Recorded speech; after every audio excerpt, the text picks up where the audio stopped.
Welcome. In this video I will show you how to enable or disable voice input on your Xiaomi TV Box 3S.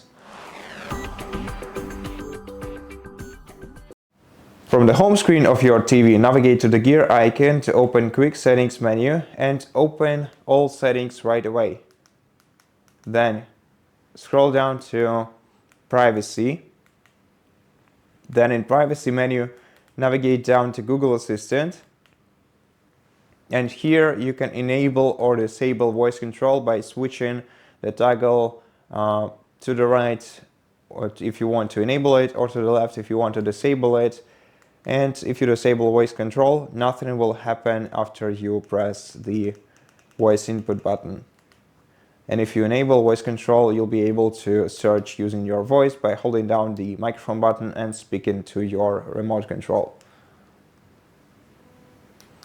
And that's basically it. Thank you for watching this video. If you liked it, please consider subscribing to our channel, leave us a like and a comment below, and I'll see you in the next one.